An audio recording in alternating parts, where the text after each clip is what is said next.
Halo,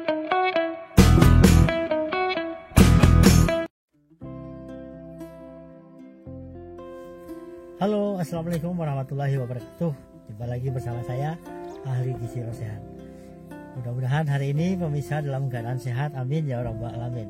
Baik, hari ini saya akan menjelaskan tentang diet rendah lemak atau diet rendah kolesterol. Biasanya sih lebih identik dengan rendah kolesterol ya.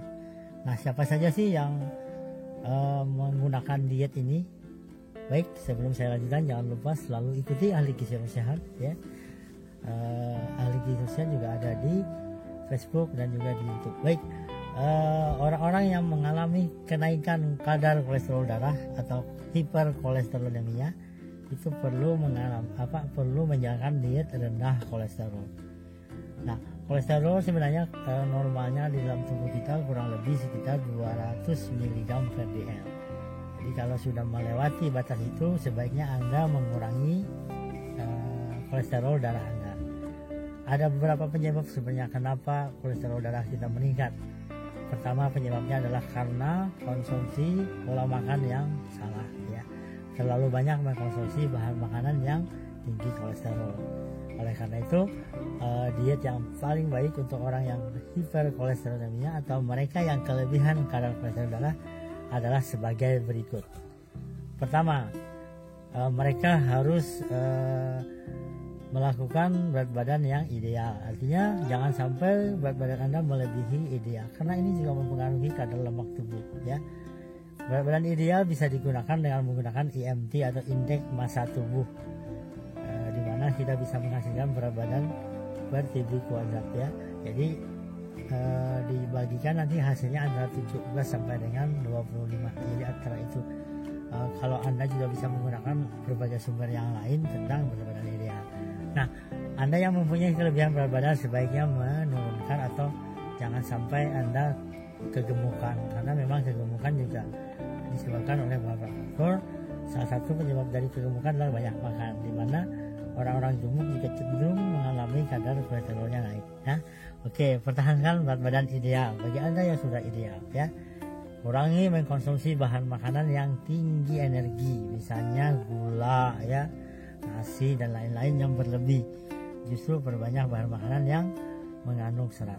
Oke, itu yang pertama, artinya Anda harus mempertahankan berat badan ideal. Yang kedua, bagi Anda yang hiperkolesterolemia adalah Anda mengurangi sumber kolesterol yang tinggi ya. Kolesterol itu pemirsa sangat diperlukan tubuh ya, karena dia sebagai pembuat hormon, membuat impuls saraf dan lain-lain. Tapi kalau kadarnya tinggi, dia sangat berbahaya. Kenapa? Karena dia akan menempel di pembuluh darah kita yang kita kenal dengan arteriosklerosis. Lama-lama nanti pembuluh darah kita akan menyempit. Saat tekanan darah kita meningkat, akan terjadi namanya pecah ya, trombosis, di mana terjadi nanti serangan jantung atau stroke. Nah, bagi Anda yang kelebihan, Anda harus mengurangi konsumsi bahan makanan yang tinggi kolesterol. Apa saja bahan makanannya tersebut? Pertama adalah bahan makanan yang mengandung jeroan ya. Jeroan itu tinggi kadar kolesterolnya. Otak, hati, ginjal, usus ya. Nah, itu mulai dikurangi. Yang kedua, dari sumber bahan makanan yang hewani, seperti daging yang berlemak ya. Kemudian pokoknya di beberapa daging itu memang yang berlemak itu tinggi kolesterol. Karena kolesterol hanya dari hewani bisa. Kemudian mengurangi juga telur ya. Telur juga perlu dikurangi kalau Anda sudah meningkat kadar kolesterolnya. Berikutnya adalah beberapa makanan dari laut seperti udang ya, kepiting, itu juga kadar kolesterolnya tinggi. Jadi Anda harus mengurangi. Tapi Anda dianjurkan mengkonsumsi bahan makanan yang dari ikan ya, karena dia mengandung DHA, di mana dia berperan menumbuhkan kolesterol di pembuluh darah kita.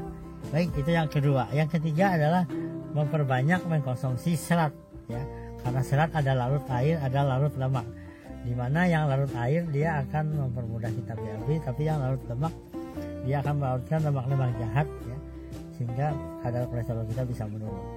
Nah, sumber bahan makanan yang tinggi lemak ini bisa kita dapatkan dari tinggi serat ini adalah dari sayur-sayuran dan buah-buahan. Dengan Anda memperbanyak mengkonsumsi sayur dan buah, otomatis Anda akan menurunkan kadar kolesterol yang tinggi pada tubuh Anda. Ya, kolesterol itu berbahaya kalau kadarnya sangat tinggi, di mana salah satu penyebab dari serangan jantung dan stroke ya.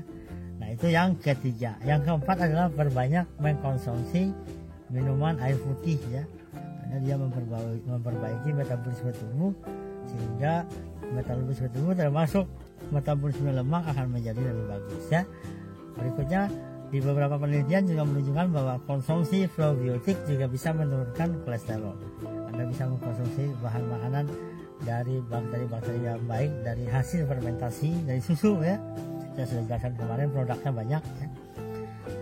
Berikutnya adalah selalu berolahraga ya. Olahraga itu penting pemirsa, karena dia juga akan membakar lemak-lemak ya, dimana nanti akan mengurangi pembentukan kolesterol jahat ya. Kolesterol jahat itu sangat berbahaya ya, tapi ada juga kolesterol yang baik. Kalau kolesterol jahat itu adalah LDL, VLDL ya, kemudian yang baik itu HDL. Nah HDL ini harus tinggi, ini banyak terdapat pada ikan ya, minyak sayur ya. Nah ini yang membantu menurunkan kolesterol jahat.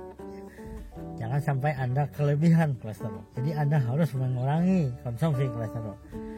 Diet kolesterol yang terbaik adalah Anda harus mengkonsumsi perbanyak. Seperti saya ulangi lagi, pertama adalah mempertahankan berat badan ideal, mengurangi konsumsi bahan makanan yang tinggi lemak ya, dan juga kolesterol. Ketiga, mengkonsumsi sayur dan buah. Yang keempat, mengkonsumsi probiotik. Yang kelima, berolahraga ya. Demikian tips saya hari ini bagi Anda yang memerlukan diet kolesterol. Saat kadar kolesterol darah Anda naik, Anda bisa gunakan apa yang saya sampaikan tadi. Semoga kita semua menjadi sehat. Apapun jenis penyakit, ibunya makanan. Oleh karena itu perlu menjaga pola makan. Terima kasih, selalu ikuti Ahli Gizi Rosihan. Assalamualaikum warahmatullahi wabarakatuh.